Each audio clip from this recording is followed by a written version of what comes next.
Squid Game was a global phenomenon that captivated audiences worldwide, sparking countless discussions and theories.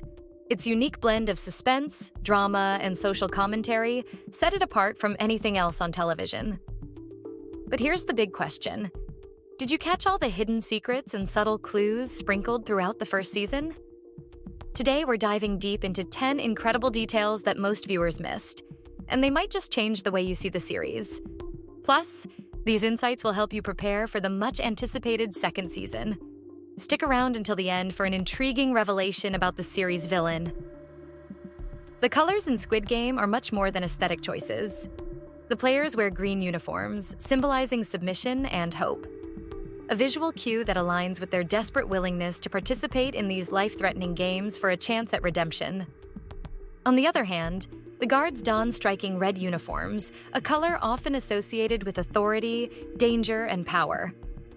Together, these colors form a stark contrast, emphasizing the divide between the powerless and the powerful. Interestingly, this contrast mirrors traffic light colors: green for go and red for stop, a perfect metaphor for the life or death stakes in the series.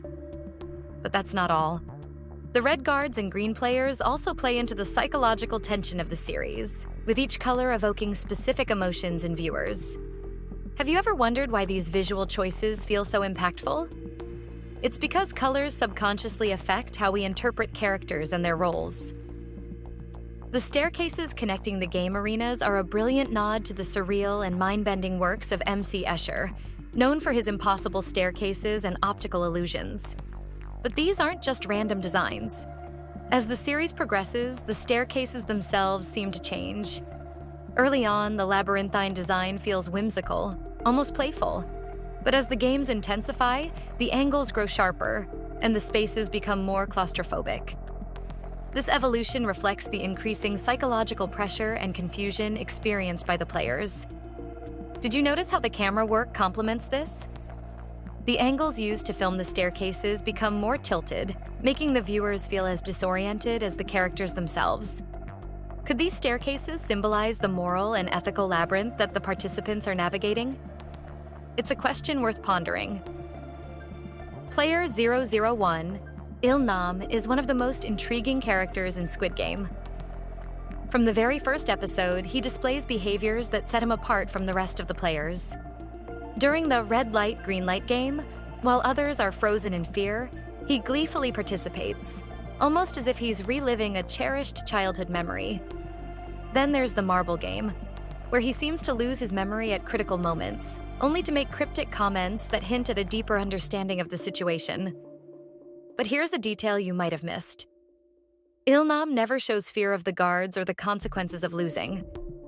Unlike the other players, he exudes an air of calm and confidence that raises questions about his true role in the games. And when you rewatch the series, these subtle hints take on a whole new meaning. The dormitory walls in Squid Game hold a fascinating secret. At first glance, they seem plain and industrial, covered by the towering stacks of bunk beds. But as players are eliminated and the beds are removed, hidden illustrations begin to emerge.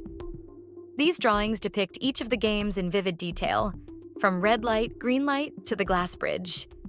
It's almost as if the answers were right there all along, but the players were too focused on survival to notice. This clever detail raises an interesting point about how we often overlook what's right in front of us when we're consumed by stress or fear. Could this be a subtle critique of how we miss opportunities or solutions in our own lives? The glass bridge game is one of the most nerve-wracking moments in the series, and it's not just about the physical danger. The psychological tension is amplified by the order in which players must cross. The first player carries the immense burden of testing each step, while the last players face the risk of running out of time. This dynamic forces viewers to think about leadership, sacrifice, and trust. But did you know that the way this scene was filmed also plays a huge role in its intensity? The producers used high-definition visuals and sound effects to make every step feel more precarious, keeping viewers on edge. It's a masterclass in building suspense. The invitation cards used to recruit players are deceptively simple, featuring only a phone number and geometric shapes: a circle, triangle, and square. But these shapes hold significant meaning within the world of Squid Game. They represent the hierarchy of the game's enforcers. Guards with circular masks are the lowest ranked, responsible for menial tasks.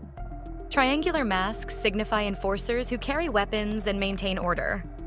Finally, square masks denote supervisors who oversee the entire operation. This hierarchy reflects the rigid and dehumanizing structure of the games, where individuality is stripped away, and everyone becomes a cog in the machine. Director Hwang Dong-hyuk is a master of subtle storytelling, and he infused Squid Game with nods to his previous works. One particularly poignant moment is the scene of Gi-hun eating tteokbokki at a street food stall.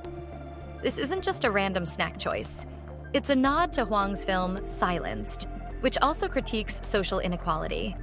By including such moments, Hwang creates a thread connecting his works, using small, seemingly mundane actions to highlight larger societal issues. This attention to detail adds depth to the narrative, rewarding viewers who pay close attention. Squid Game draws heavily from classic literature to create its rich and thought-provoking narrative. The constant surveillance recalls George Orwell's 1984, where Big Brother watches every move.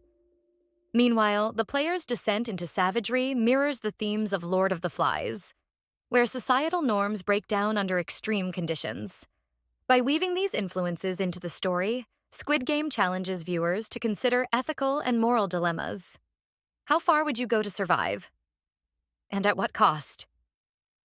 Numbers play a subtle but important role in Squid Game. Gi-hun, player 456, holds the last number, a reflection of his status as the underdog and a symbol of his struggles in life. Conversely, Il-nam, player 001, occupies the very first position, signifying his role as the game's creator and ultimate authority. This stark contrast between the highest and lowest numbers highlights the series' central theme: the vast inequalities that exist in society. Every time you see these numbers, remember the story they tell about power, privilege, and desperation. The series' biggest twist, that Il-nam is the mastermind behind the games, is one of its most brilliant revelations. But when you revisit earlier episodes, the clues are everywhere. Il-nam frequently mentions testing human kindness and his belief in fairness, foreshadowing the reasoning behind his creation of the games. His calm demeanor, even in the most harrowing moments, takes on a new meaning when you realize he was never truly at risk. This twist forces viewers to reevaluate everything they thought they knew about the character and the series. So, did you catch any of these secrets during your first watch of Squid Game? Or are you now tempted to rewatch the series with fresh eyes?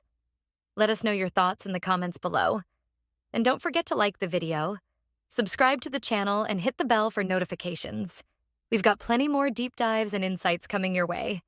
See you next time.